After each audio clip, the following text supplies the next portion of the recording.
The following program is sponsored by John Chachis Insurance, your local farmers insurance agent located at 800 Avenue G in Ely, and brought to you as a public service by Ely TV, Channel 3-2 in Ely, Nevada.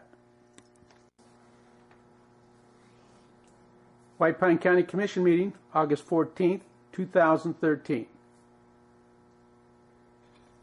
First of all, I'd like to make an announcement because there's been complaints to me in the audience that it's on our agenda, but I've been lenient to that. Cell phones, texting, conversation during unrelated items that are being discussed should be shut down because people are getting annoyed to come in here, especially the people sitting back and they hear conversations and buzzing and humming. I guess I don't know what they hear, but anyway, they told me if I would announce that. So if you'll follow me to the pledge, please.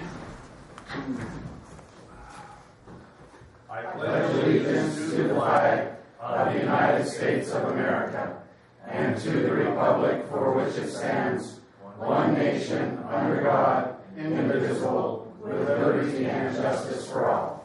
I just need to grab some. Thank you. Public comment. Oh, I have public comment. I'm not used to doing this. This is from Joshua Simpson, and this is public comment regarding Assembly Bill 227 and the development of a task force to study the implementation of AB 227. It says, hello, I wish for the following comments to be included in the record for this meeting and to serve as a separate perspective for the members of the Fluac and County Commission to consider as this process moves forward. My name is Joshua Simpson. I have lived in Ely, Nevada for the past 9 years and grew up in Hawthorne, Nevada. I currently am employed by the United States Forest Service and am submitting my comments today to share my opinions and fears regarding the topic of Assembly Bill 227 and the task force being developed to study the implementation of the transfer of public lands to the state of Nevada. I am strongly opposed to such a bill, not only because it represents a clear threat to my own economic security, but because of the threat it poses to the people of the state of Nevada and the people of the USA in general. The thing that is not being openly discussed by any of the politicians engaged in the subject of returning federally managed lands in Nevada back to the state is what the state plans on doing with the parcels they receive. My major concern is that what will happen is the state will take over a considerable amount of currently public land and then for the sake of tax base sell off Nevada's vast acreage to the highest bidder, essentially privatizing large tracts of land that have historically been accessible public lands. One need look no further than Texas to see how that arrangement has worked out. Barely any public land exists in the second largest state in the Union because it was all bought up and privatized. This scenario must be taken seriously, and whenever possible, the question must be asked of our governor and state politicians, who stands to gain? The citizens of Nevada or the foreign mining consortium, hedge fund managers, or the extravagantly wealthy, or the politicians who vote for the transfer? Historically, the powers that ran Nevada in its infancy didn't want the land as it was found wanting and had no economic value whatsoever as it is a vast desert. But times have changed, and with the technology to exploit every last grain of a cent that can be squeezed from a pile of rubble. Further, the majority of the townships in this state, take Fallon for example, wouldn't exist without the federal government subsidizing huge engineering projects to bring water to the places of agriculture or military bases that the federal government has built. I am also concerned about the state plans on preventing or fighting wildfires across our vast state without the federal government and its resources. All it takes is one very large fire, and any number of state programs stop immediately due to the amount of money the fire would require for the state to pony up. What many people don't know is that during the summer season, when the wildfires raging across the West get bigger and bigger, the rest of the Forest Service programs get frozen, and the money that funds them gets redirected to firefighting. Things stop because the funding is not there. Will the state do something similar? I understand the angst nationwide that many people question the role of government in our lives, and I agree that it is definitely warranted. However, a land based on freedom and the rule of law, we are seeing laws continuously being written or bent to the will of a powerful minority or special interest, and our freedoms as a result are becoming more and more threatened. The land managing agencies don't always get things right, but they do provide a bastion of freedom for providing access and opportunities to enjoy the vast tracts of American heritage, the land. If it becomes privatized, we all lose out. People will no longer be able to hunt for the prize deer or elk where they have historically, because a foreign mining consortium owns the entire mountain range, or an out-of-state billionaire buys a mountain because he can and fences it off to the public because it's his, and all the animals on his land would essentially become off limits to any hunter or visitor. I ask that the members of the PLUAC, the County Commission, and task force members keep these things in mind as this study moves forward. When the discussion turns to tax base, remember that it means selling off historically public land to the highest bidder, in turns privatizing large tracts for the best hunting grounds, the most beautiful mountains, and the American legacy by allowing them to exploited, closed off, and utterly destroyed for monetary gain. And remember that in this situation, only a few people win out and the rest of us lose. Thank you for your time and consideration on my comments on this matter. Sincerely, Joshua T. Simpson. Sorry it took so long. I know I exceeded the 3 minutes. Thank you, Mrs. Garcia. Public comment? Public comment?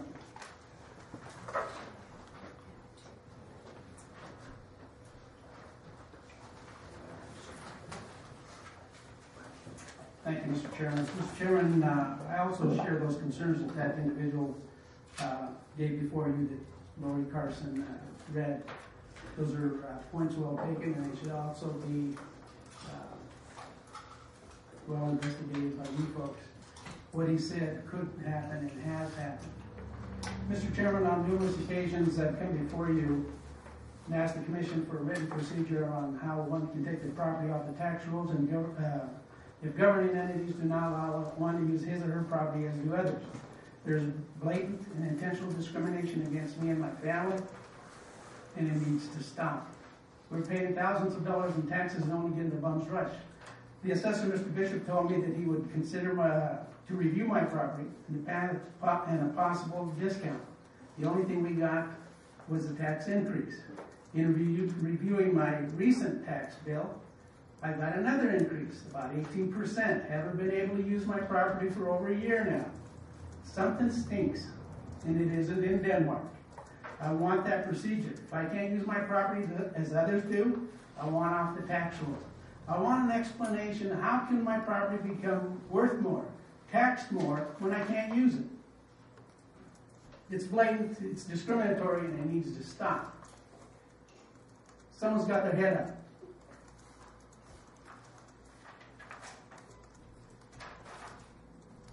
Mr. Chairman, the planned North Ely Park to be located near the railroad needs to address safety issues. There is no fence to separate young children from a working railroad. I brought that out more than one occasion. Are they going to fence the are they going to fence the railroad away from the park? Are they going to fence the park? When you attract young people who don't know better, that's an attractive nuisance. You're going to get somebody hurt. Those issues have not been addressed. When I worked for Kennecott Copper, we had a 6-foot fence up around our properties. And we had a 24/7 security roving patrol. You don't have nothing there. You took the park off of Orson because possibly there was too many poor individuals down there, economically challenged. And now we're putting a park that's going to attract kids near a working railroad.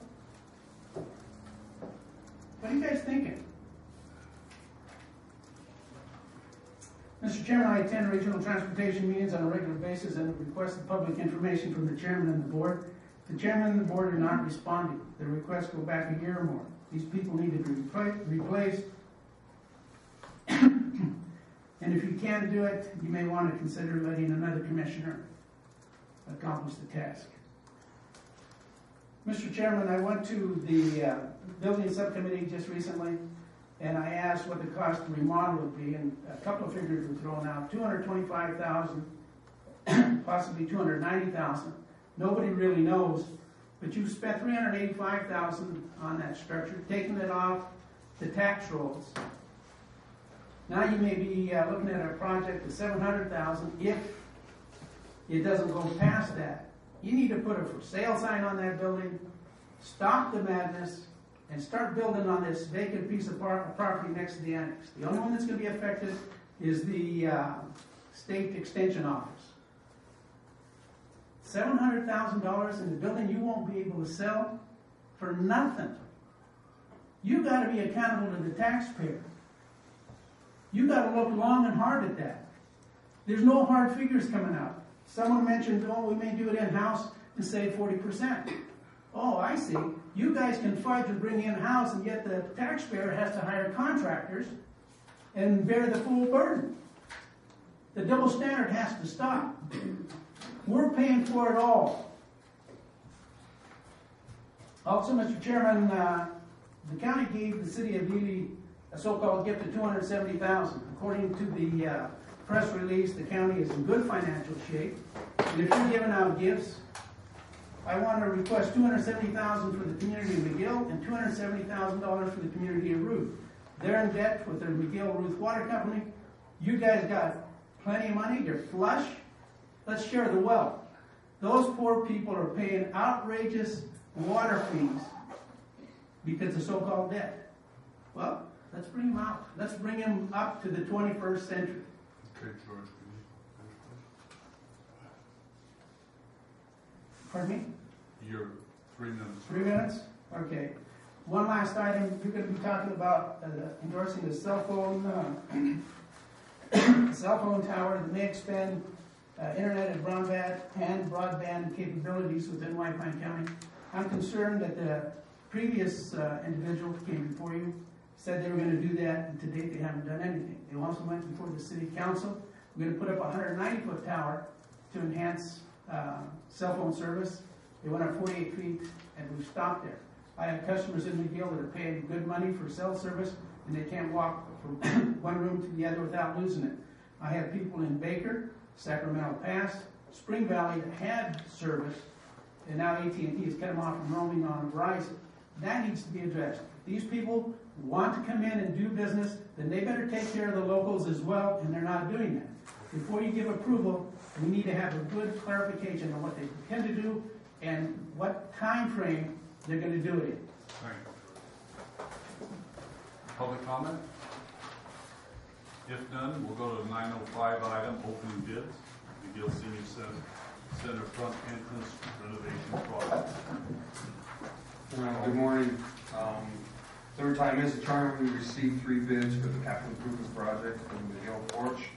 If you'd like, I'll proceed and open them, and then we can go back with Dave Miller and evaluate, make sure that all the paperwork is in order.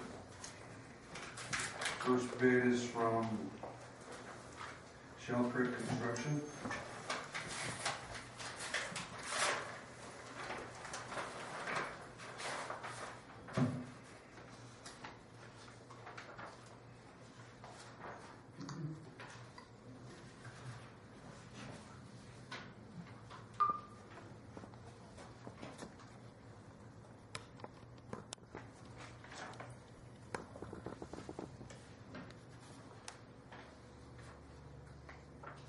Total amount, $84,903.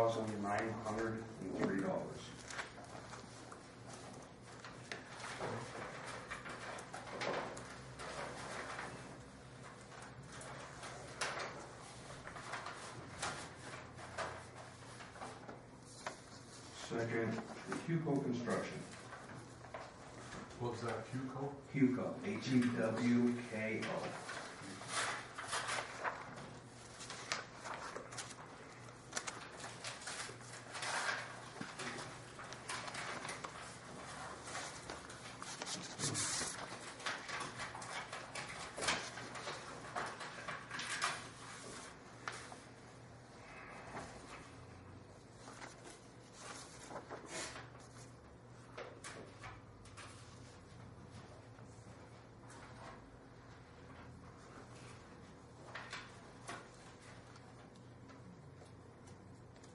Dollar amount, $81,000 even.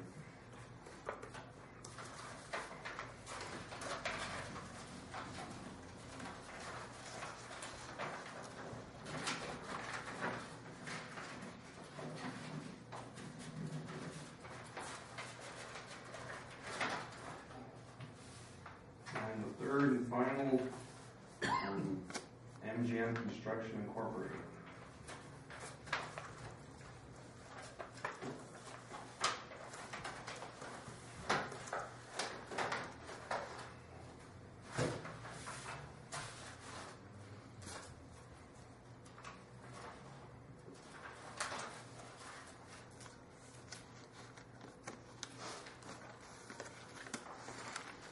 Total amount $79,300. Okay, that's it? That is it. Okay. We go back and Take that and come back to the next. okay. Thank you. 9:15, fire commission. We'll recess the regular commission meeting, go into the fire commission meeting. Morning, Jim. Morning. Are you here to report? I don't believe I had anything on here, but I'm here. Okay, thank you. Discussion update for possible action on recruitment of White Pine County Fair Fire District Chief. This is. Oh, are you too? No, Oh, I I'm was just sorry. pointing out, I should probably, Shelter Construction, Jerry Ritchie is my brother-in-law. I guess I should disclose that to you. That's good. Okay, thank you. Nice, that was a very nice choice. Thank you, Dan.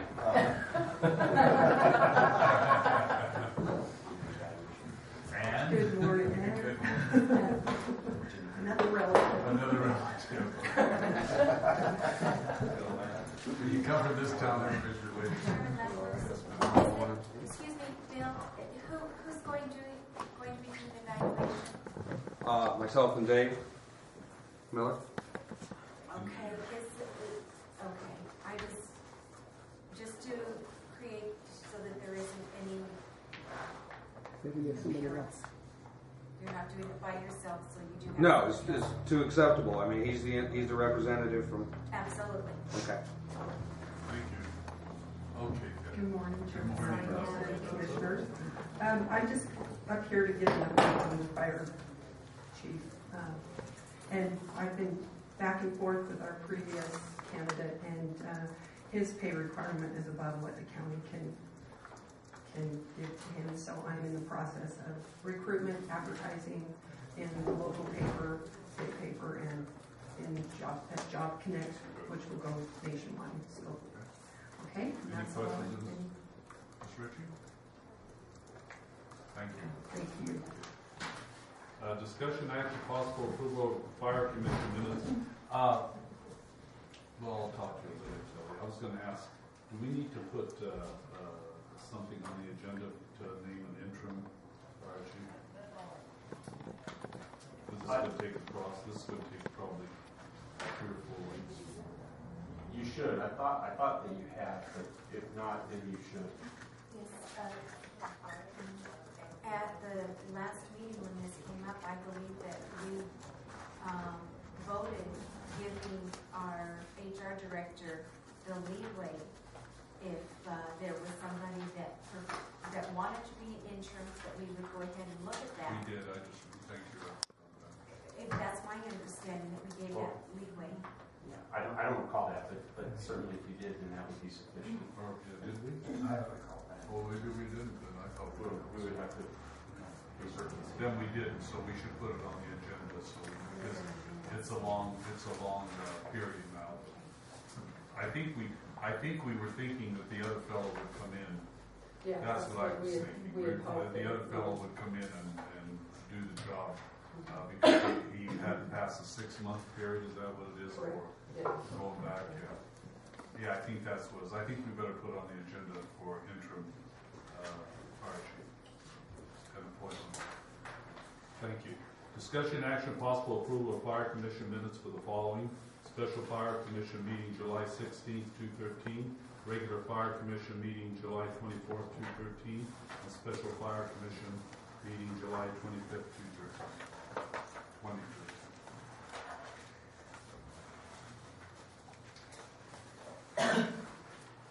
I'll move to approve the minutes of the fire commission meeting held July 16th, 2013, July 24th, 2013, July 25th, 2013. I second that. Okay. We have a motion second. Question? All in favor? Aye. Opposed? Okay, if there's nothing more to be brought before the fire commission meeting, I'll adjourn the fire commission meeting and go into the regular into the liquor board meeting. Hello, Sheriff. All we have is approval of the minutes. Okay. Anything? That's it? That's it. All right. I'll entertain the minutes for the liquor board meeting held July 10th, 2013. Liquor board meeting held July 24th, 2013. I'll make a motion to go ahead and approve the liquor board minutes for July 10th and July 24th. Okay. Do I hear a second, please? I'll second. Okay. Question, all in favor? Aye. Opposed? Thank you. All right.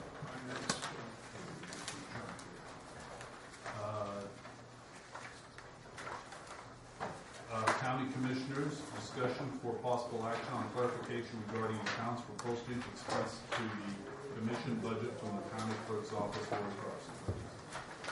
Once again, we have some confusion, and I also was a little bit confused so far as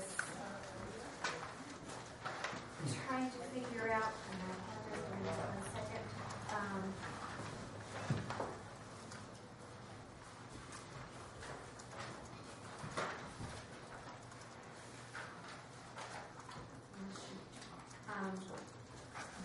Within our paperwork here, there's documentation and confusion in regards to what is the commission minutes, who's responsible for the commission minutes, and those things that the commission does. As ex officio of the board, so far as Ms. Burley,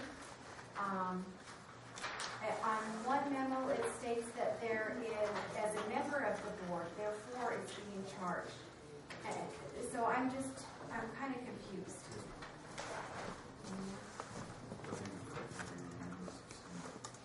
Yeah. Do you have that? I'm sorry. I do have that right here.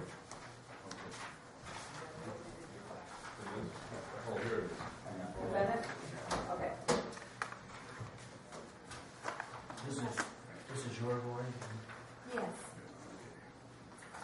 And then, yes, and it says it's no, there's one that went out as far as an advisory board to myself even, that went out to the Ely, in care of the Ely Jet Center. Anyhow, and it states on there, no charge, I used my own stamp. Then on another one,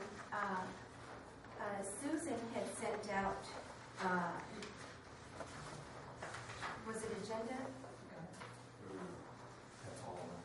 Okay, sent out the commission minutes, and those were charged to the board. So, and it says, as a member of the board of commissioners, it comes from the commission budget. So, as ex officio, you're not a commissioner. I know I'm not a commissioner, but as an ex officio, I am a member of this board. I only don't vote. That's what ex officio means. And my name is on your letterhead. Right. That's what I said. That came to Well, me from the clerks. But it says that.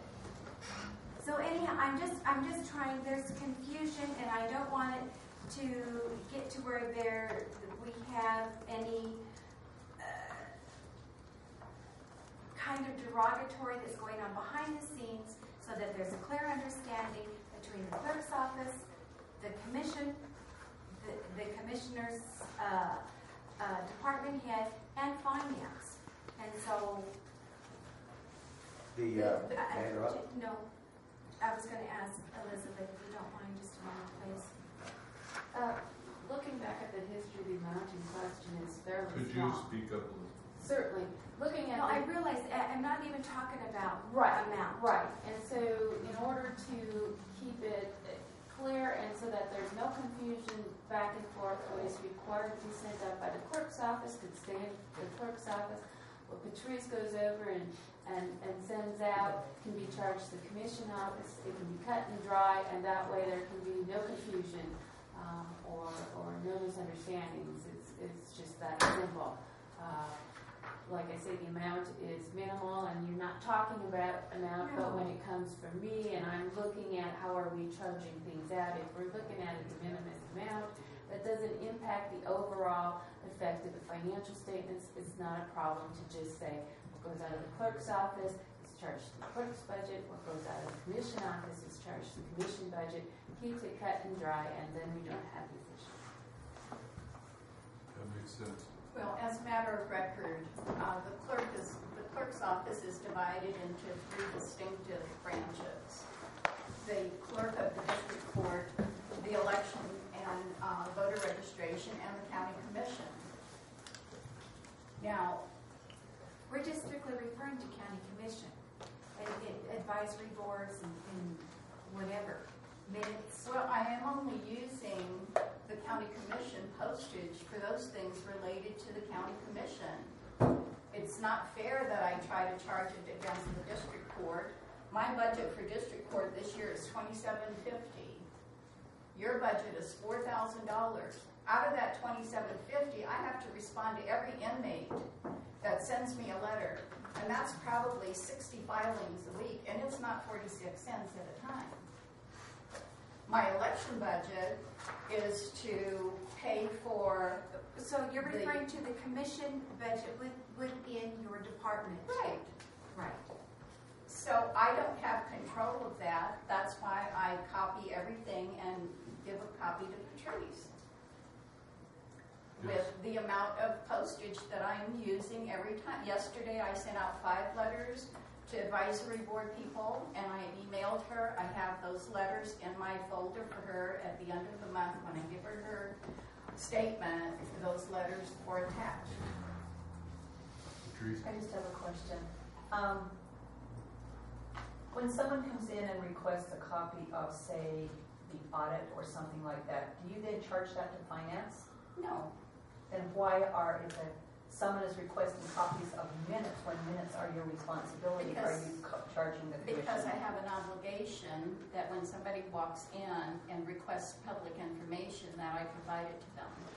If until October 1st, they are required to pay 50 cents a page. After October 1st, I'll be providing that for free. Correct. But my point is, where the minutes are your responsibility, if someone wants a copy of those, that should go against the clerk's budget, not the commission's budget. Just as if an individual walks in and wants a copy of any public document, are you charging that department? Why are you singling out the commission? Because it's commission related.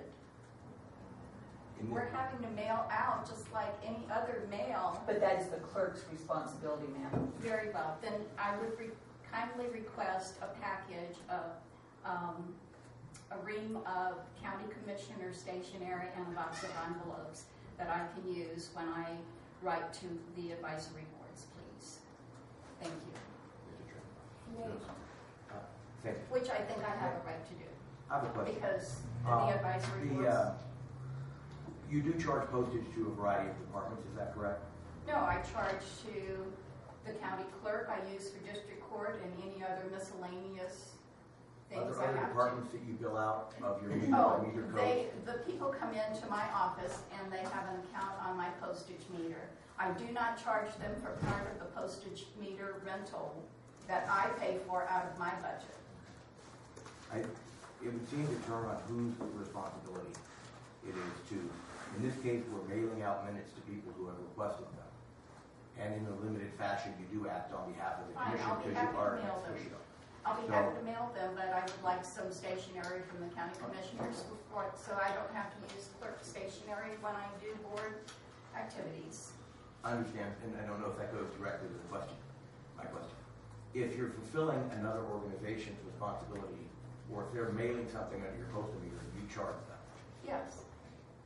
And then clerk-specific statutory duties that require you to mail copy of a birth certificate, or I'm just guessing, whatever else it might be, marriage certificate, that's a clerk responsibility. You pay for those. We generally ask people if they are requesting copies that they send us a self-addressed stamped envelope. But for the inmates and some certain other things, we can't request. When I send out anything for elections I have to send out a postage paid envelope for return. Right, and election stuff is squarely your duty. Because it's the commission duty.